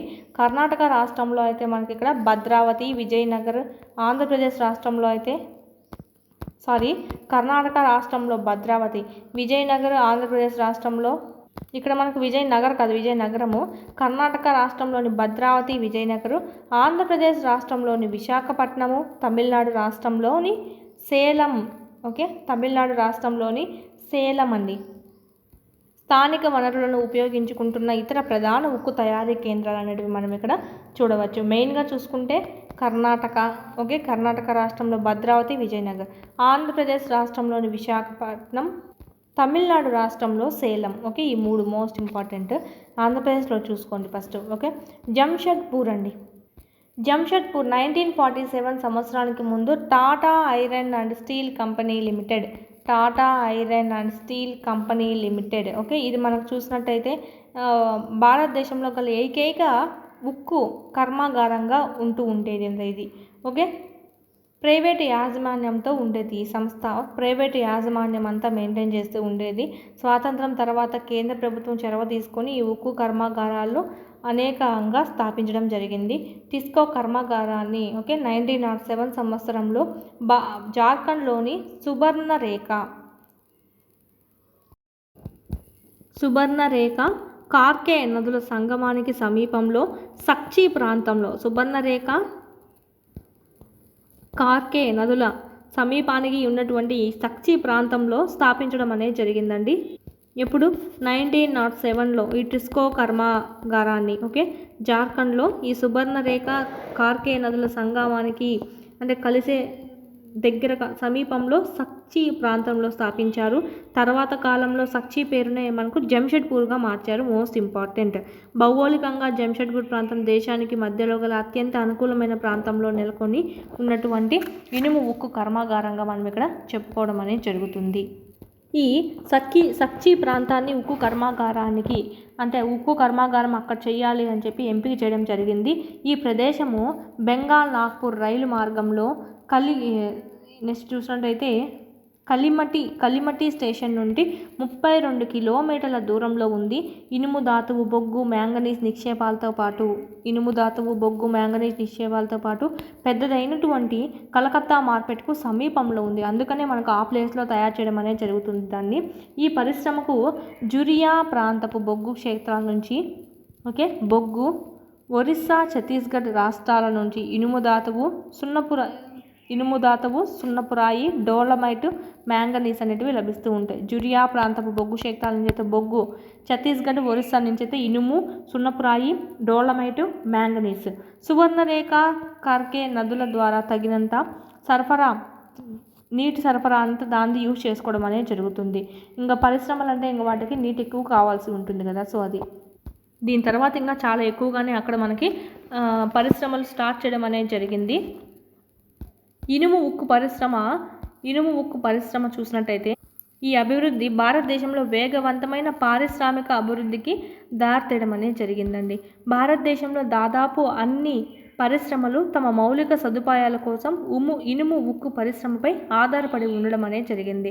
భారీ ఉక్కు కర్మాగారాలు, చిన్న ఉక్కు మిల్లుల సమాహారమే భారతీయ ఇనుము ఉక్కు పరిశ్రమ. ఇది మనకు ఫస్ట్ అనేది మోస్ట్ ఇంపార్టెంట్, జంషెడ్పూర్లో స్టార్ట్ చేయడం అనేది జరిగింది. తీసుకోండి, ఓకే, మోస్ట్ ఇంపార్టెంట్. గొప్ప సరస్సులైనటువంటి సుపీరియరు, హురాను, ఓకే, అంటారియో, మిచిగాన్, ఎరీ, ఈ 5 సరస్సులలో సుపీరియర్ సరస్సు అనేది అతి పెద్దది. మిగతా వాటికంటే ఎత్తైన ప్రదేశంలో ఉందని కూడా చెప్పవచ్చు సుపీరియర్. ఓకే, నెక్స్ట్ చూసినట్టయితే టెక్స్టైల్స్ అనేటువంటి పదము లాటిన్ భాష అయినటువంటి టెక్సియర్ అనేటువంటి దాని నుంచి రావడం జరిగింది. టెక్స్టియర్ అంటే ఏంటంటే నేయడము అనే మీనింగ్లో చెప్పుకోవచ్చు అండి. టెక్స్టైల్స్ అనేది మనకి ఇది కూడా మనకు కొంచెం చూసుకోవాలి. నెక్స్ట్ చూసినట్టయితే పిట్స్బర్గ్ అండి. పిట్స్బర్గ్ అనేది చూసినట్టయితే PITTSBURGH అని రాస్తాము. పిట్స్బర్గ్ యునైటెడ్ స్టేట్స్ ఆఫ్ అమెరికాలోని ముఖ్యమైన ఉక్కు నగరం ఏది అంటే పిట్స్బర్గ్ అండి. పిట్స్ వస్తాయంటే మనకు చేతిలో ఉక్కు అని పెడతారని చెప్పి అలాగా మీరు గుర్తుపెట్టుకోవడానికి చెప్తున్నాను, అలా గుర్తుపెట్టుకోవచ్చు. పిట్స్బర్గ్ అనేది చూసినట్టయితే USAలోని ముఖ్యమైన ఉక్కు నగరంగా చెప్పచ్చు. ఇక్కడైతే బొగ్గు అనేది స్థానికంగా ఎక్కువగా లభించడం అనేది జరుగుతుంది.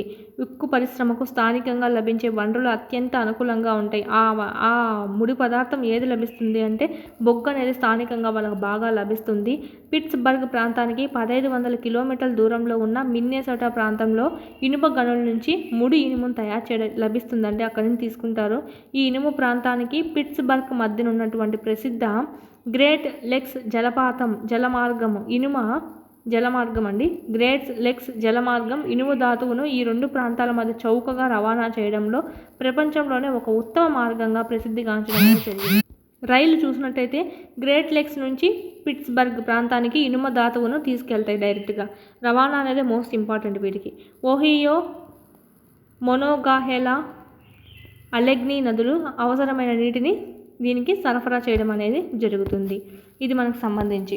నెక్స్ట్ నూలు వస్త్ర పరిశ్రమ చూద్దాము. నూలుతో వస్త్రాన్ని నేయడం ఒక పురాతనమైనటువంటి కళగా చెప్పుకుంటాము. పత్తి, ఉన్ని, పట్టు, జనపనార, అవిసెలను ఉపయోగించడం అనేది జరుగుతుంది. వీటిని ఉపయోగించి మనకు రకరకాలుగా చేస్తూ ఉంటామండి. నూలు అనేది వస్త్ర పరిశ్రమకు ముడి పదార్థంగా చెప్పుకుంటాము. ఇది సహజమైనది, మానవ నిర్మితమైనవి ఉన్నాయి, సహజమైనవి ఉన్నాయి. సహజమైనవి ఏమంటే ఉన్ని, ఇవంటే మనకు మొక్కలు, జంతువుల నుంచి లభిస్తాయి. ఉన్ని, పట్టు, పత్తి, నార, జనపనార ఇలాంటివన్నీ. మానవ నిర్మితం అంటే నైలాన్, పాలిస్టర్, అక్రిలిక్, రేయాన్, ఇవన్నీ కృత్రిమంగా మానవుడు తయారు చేసినట్టుగా చెప్పచ్చు. పత్తి వస్త్ర పరిశ్రమ ప్రపంచంలోనే పురాతన పరిశ్రమలో ఒకటిగా చెప్పచ్చు. 18వ శతాబ్దంలో వచ్చిన పారిశ్రామిక విప్లవం ముందు చేత్తో వడుకుతూ మగ్గాలపై నూలు వస్త్రాలు తయారు చేసే నైపుణ్యాన్ని కలిగి ఉండేవారు. ఈ తర్వాత 18వ శతాబ్దం పవర్ లూమ్స్ మొదట బ్రిటన్లో, తర్వాత ప్రపంచంలోని ఇతర ప్రాంతాల్లో గల వస్త్ర పరిశ్రమ అన్నింటిలో వచ్చేలోపు యంత్రాలు ఎక్కువైపోయినాయి పనిచేసేది.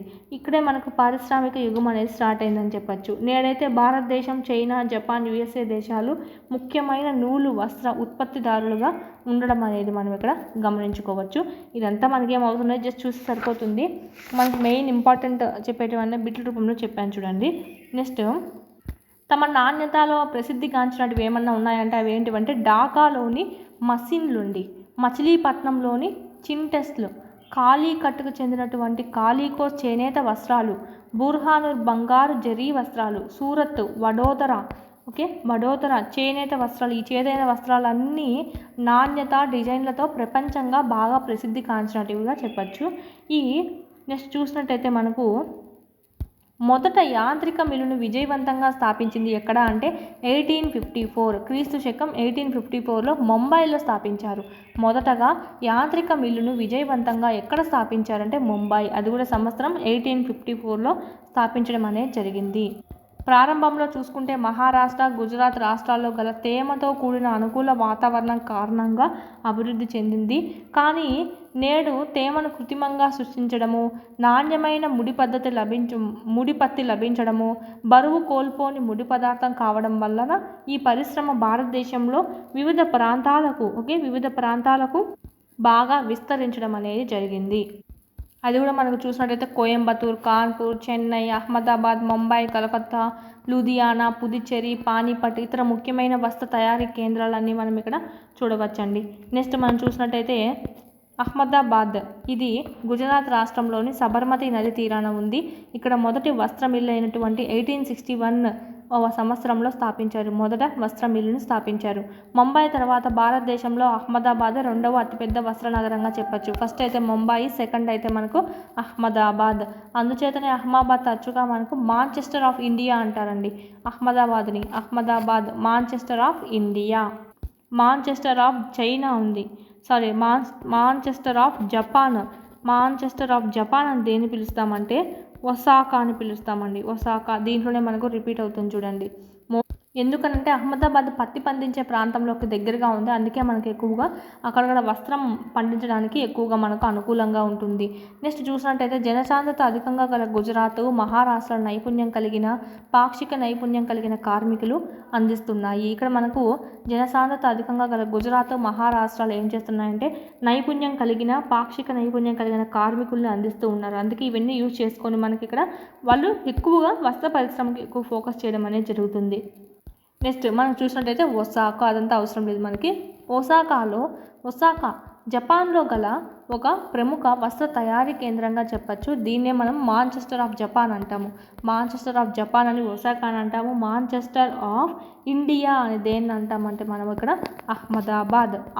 ఈ ఏంటివి మనకు రెండు మనకు చూసినట్టయితే పక్కపక్కనే ఈ పక్కపక్కనే ఉంటాయి కదా, సో అలా గుర్తుపెట్టుకోండి. మాంచెస్టర్ ఆఫ్ జపాన్ అని దేన్ని అంటామంటే ఒసాకా. ఇది సేమ్ షేప్గానే ఉంది మనకు, సో అలా గుర్తుపెట్టుకోవచ్చు. నెక్స్ట్ చూసినట్టయితే మనకి ఇక్కడ వాతావరణం ఏ విధంగా ఉండాలి అంటే తేమతో కూడినటువంటి ఉష్ణ వాతావరణం వడకడానికి, నేయడానికి సౌకర్యవంతంగా ఉంటుంది. యోడో నది మిల్లుకు సరిపడే నీటిని సరఫరా చేయడం అనేది జరుగుతుందండి. ఇక్కడ మనకు నదులు మోస్ట్ ఇంపార్టెంట్. ఇక్కడ మనకు పైన కూడా నదులన్నీ చెప్పుకున్నాం చాలా వరకు, దేనికి ఏది నీటి సరఫరా చేస్తుంది ఏ పరిశ్రమకని. నెక్స్ట్ ఈజిప్టు, భారతదేశం, చైనా, యుఎస్ఏ దేశాల నుంచి పత్తిని దిగుమతి చేసుకుంటుంది. మంచి నాణ్యత, తక్కువ ధర కారణంగా తుది ఉత్పత్తులకు మంచి ఎగుమతి మార్కెట్ అనేది ఉంది. దేశంలోని ముఖ్యమైన వస్త్ర నగరాలలో ఒకటిగా చెప్పచ్చు ఈ ఒసాకాను కూడా. ఓకే, నెక్స్ట్ ఇంపార్టెంట్ బిట్స్ చూద్దాము. ఇక దీనికి సంబంధించి భారతీయ వస్త్ర పరిశ్రమ మొత్తం ఉత్పత్తిలో దాదాపు 1/3 ఎగుమతి చేస్తున్నది. భారతదేశ వస్త్ర పరిశ్రమ మొత్తం ఉత్పత్తిలో దాదాపు చూసినట్టయితే 1/3 అంటే 1/3 వంతు మనకి ఇక్కడ ఎగుమతి అనేది చేయడం అనేది జరుగుతుంది భారతీయ వస్త్ర పరిశ్రమ. ఓకే, దర్జీ దుకాణం వద్దకు పోయి వివిధ రకాల బట్టల ముక్కలను సేకరించి ఇదంతా మనకు కృత్యము. భారతదేశంలో మొట్టమొదటి టెక్స్టైల్స్ మిల్లు చూసినట్టయితే 1818వ సంవత్సరంలో కోల్కతా సమీపంలో గల పోర్ట్ గ్లోస్టర్లో స్థాపించడం జరిగింది. అయితే అది కొంతకాలం తర్వాత మూసేయడం అనేది జరిగిందండి. ఇది ఈ లెసన్కి సంబంధించి. దీంతో మనకి ఈ లెసన్ కంప్లీట్ అవుతుంది. పోర్ట్ గ్లోస్టర్ ఎక్కడ ఉంది అంటే Kolkata plus west Bengal. Okay, మానవ వనరులు నెక్స్ట్ లెసన్ మనకి ప్రజలే మనకు చూసినట్టయితే దేశానికి అతి ముఖ్యమైన వనరుగా చెప్పుకోవచ్చండి. మెయిన్ ఫస్ట్ చూసుకుంటే ఆ ప్రజలే, అదేగా చెప్పాను ఇక్కడ మనకు ఆ ప్రజలకు ఉన్నటువంటి జ్ఞానము, నైపుణ్యం ఆధారంగా వాళ్ళు ఎన్నో రకాలు సృష్టించడం జరుగుతుంది. సో మానవుడిని ఏమంటామంటే మానవ వనరు అని చెప్పి అనడం అయితే జరుగుతుంది. సో ప్రజలే దేశానికి అతి ముఖ్యమైన వనరుగా భావించడం జరుగుతుందండి. భారత ప్రభుత్వానికి మానవ వనరుల అభివృద్ధి మంత్రిత్వ శాఖ అనేది ఉండడం అయితే జరిగింది. ఇది ప్రజల యొక్క నైపుణ్యాలను బాగా మెరుగుపరచడమే లక్ష్యంతో పనిచేస్తూ ఉంటుంది. 1985 సంవత్సరంలో దీన్ని ఏర్పాటు చేశారు.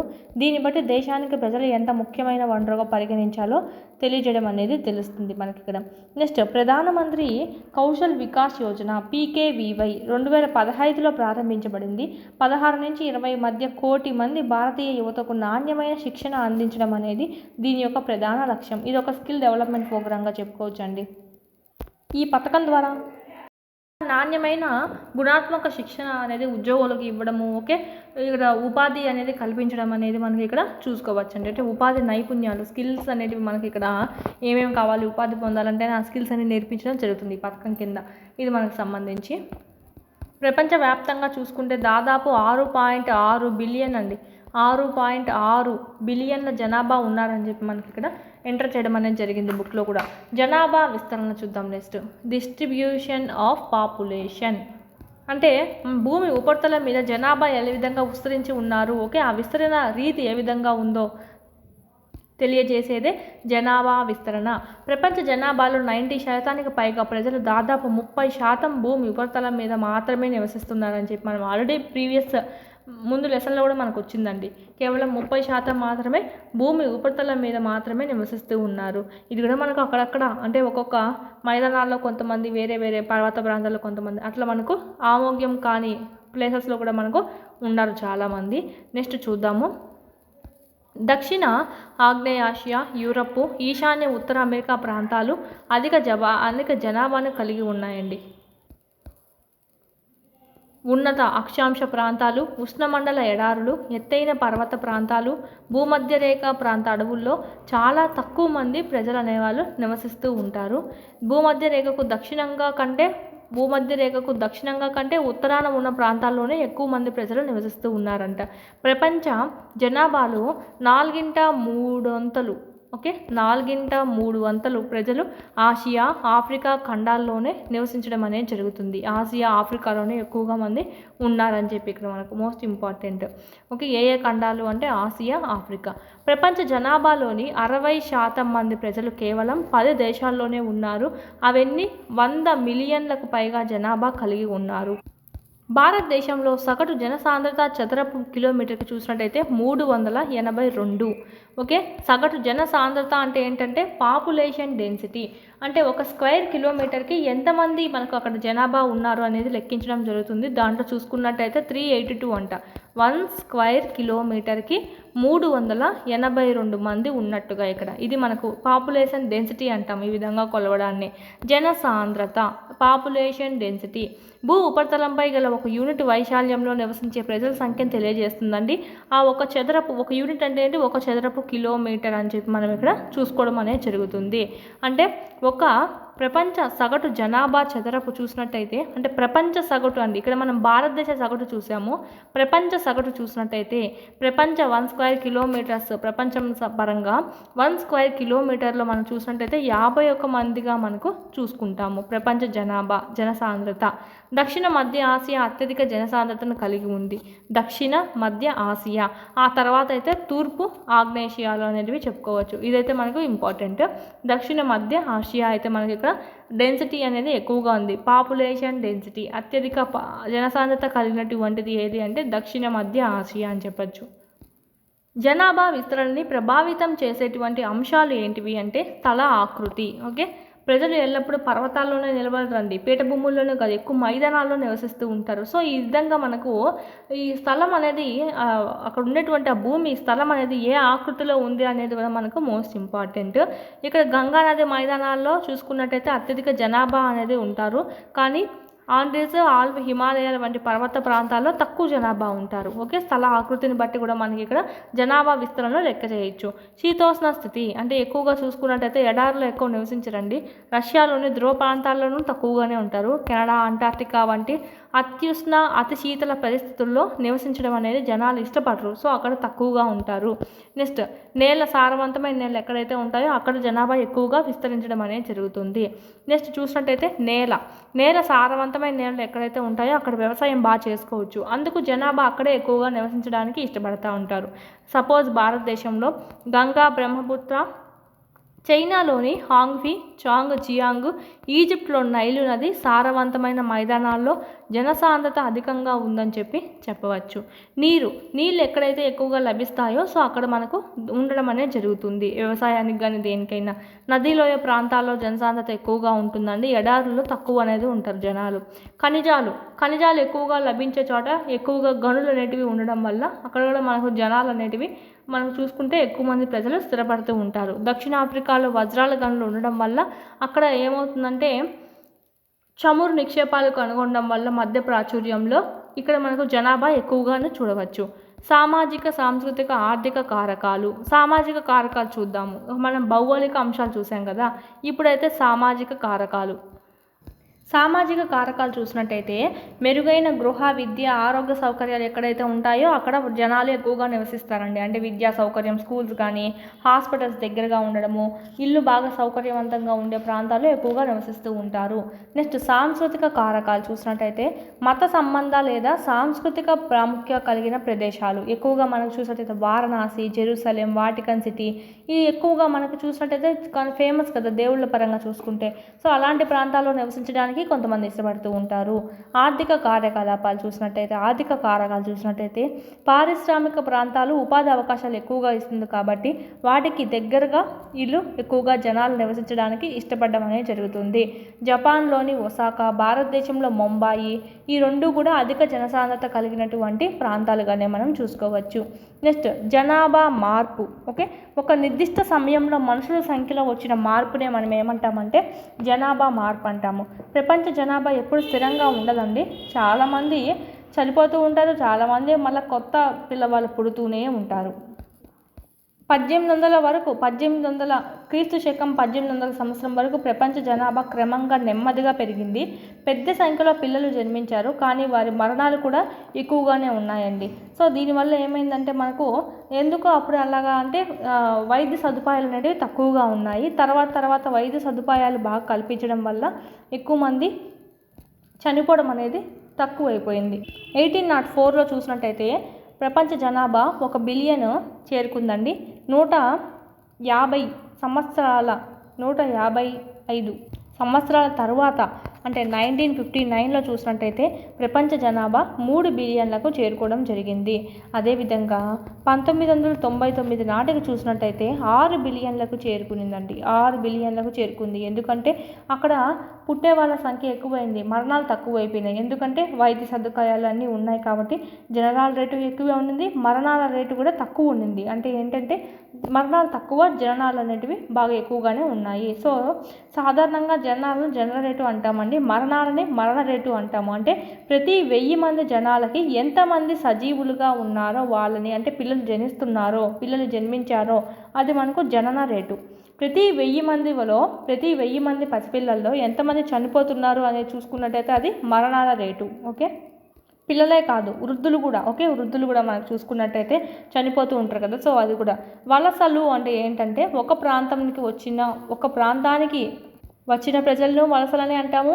ఒక ప్రాంతం నుంచి వేరొక ప్రాంతానికి వెళ్ళి వాళ్ళు వలస వెళ్ళారు అని చెప్పి అంటూ ఉంటాము. ఇది మనకు వలసల వల్ల కూడా ఇది రేట్ అనేది మారుతూ ఉంటుంది. 3 అండి, జననాలు, మరణాలు, వలస వలన ఇక్కడ మనకు ఈ జనన మరణాల రేటు ఇదంతా మనకు మారుతూ ఉంటుంది. ఇక్కడ మనకు చూసినట్టయితే జనన మరణాల జనాభా మార్పుకి సహజ కారణాలుగా చెప్పచ్చండి. ఒక దేశం యొక్క జనన మరణ రేటు మధ్య గల వ్యత్యాసాన్ని, ఈ జనన రేటు మరియు మరణ రేటు మధ్య వ్యత్యాసాన్ని ఏమంటామంటే సహజ వృద్ధి రేటు అని అంటామండి. సహజ వృద్ధి రేటు, న్యాచురల్ గ్రోత్ రేట్ అని అంటాము. సహజ వృద్ధి రేటు అని చెప్పి అంటాం. ప్రపంచంలో జనాభా పెరగడానికి ప్రధాన కారణము సహజ వృద్ధి రేటు వేగంగా పెరగడమని చెప్పచ్చు.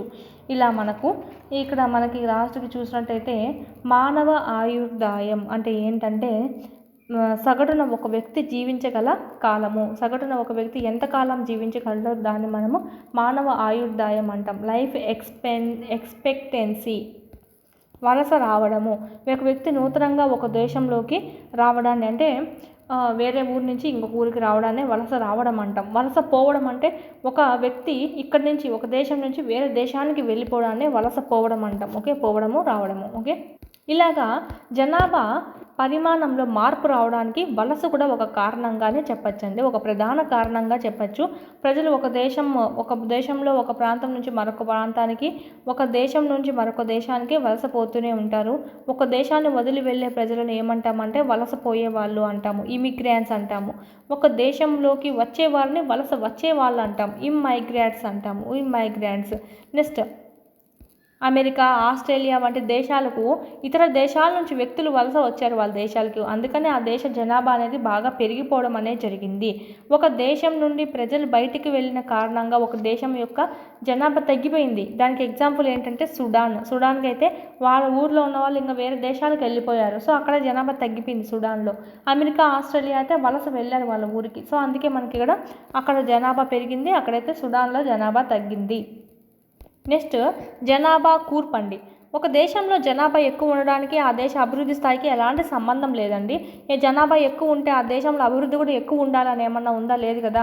సో ఇక్కడ మనకు చూసుకున్నట్టయితే ఎగ్జాంపుల్ బంగ్లాదేశ్, జపాన్ రెండు అధిక జనసాంద్రత కలిగి ఉన్నాయి. కానీ ఇక్కడ చూసుకుంటే బంగ్లాదేశ్ కంటే జపాన్ ఆర్థికంగా బాగా ముందంజలో ఉంటుంది. సో ఇక్కడ మనకు జనాభా ఎక్కువ ఉండడానికి అక్కడ జనాభా ఎక్కువ ఉంది కాబట్టి ఇక్కడ మనకు ఆ దేశ అభివృద్ధి స్థాయి అనేది ఎక్కువ ఉండాలి అని అయితే మనకి ఇక్కడ ఆర్డర్ రూల్ అయితే ఏమీ లేదు.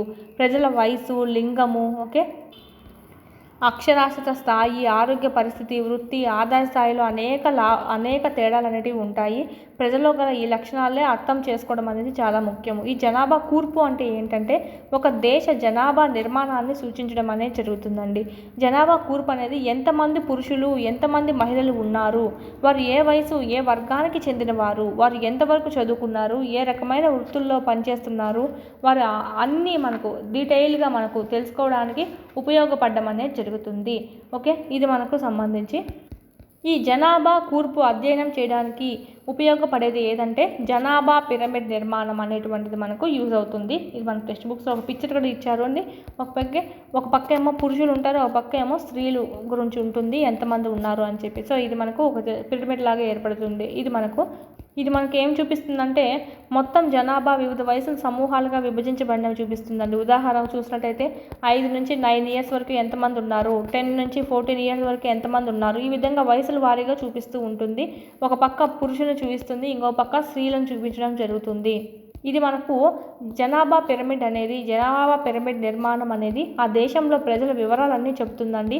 బాలల సంఖ్య ఎంతమంది ఉన్నారు, ఓకే, 15 ఏళ్ల లోపు ఉన్న వాళ్ళని బాలలు ఉన్నారు కదా, ఆ బాలలు అనే వాళ్ళు ఎంతమంది ఉన్నారు, జననాల స్థాయి ఎట్లుంది, మరణాలు ఎట్లున్నాయి, ఇంత ఏజ్ పైబడిన వాళ్ళు ఎంతమంది ఉన్నారు, ఇదంతా మనకు దీని ద్వారా తెలుసుకోవడం అనేది జరుగుతుంది. ఇది మనకు సంబంధించి ఇదంతా మనకేం అవసరం లేదండి. ఇక్కడ కెన్యాలో చూసినట్టయితే వృద్ధాప్యం వరకు వచ్చే వాళ్ళు చాలా తక్కువ మంది అండి, మధ్యలోనే చనిపోతూ ఉంటారు.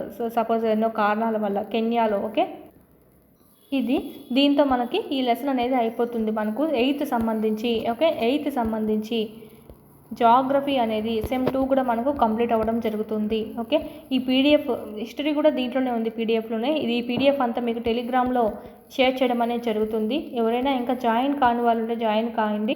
మిగిలినటువంటి పీడిఎఫ్స్ ఏవైతే ఉన్నాయో 3rd నుంచి 8th వరకు న్యూ, 9th 10th సంబంధించి ఓల్డ్ పీడిఎఫ్స్ కూడా మీకు ఇక్కడ 199 రూపీస్తోనే మీకు ఇక్కడ యాప్లో అందుబాటులో ఉంది, పర్చేజ్ చేసుకోండి.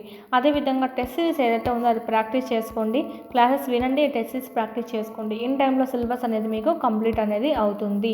ఆల్ సబ్జెక్ట్స్ సంబంధించి ఉన్నాయి, టాపిక్ వైజ్, క్లాస్ వైజ్ ఉన్నాయి, మరియు లెసన్ వైజ్ ఉన్నాయి. ఈ సైకాలజీ, విద్యా దృక్పథాలు ఇలాంటివి అయితే మీకు టాపిక్ వైజ్ ఉన్నాయి. సో చూడండి, ఏమైనా డౌట్స్ ఉంటే కనుక ఈ స్క్రీన్ మీద కనిపిస్తున్నటువంటి నెంబర్కి కాల్ చేయండి.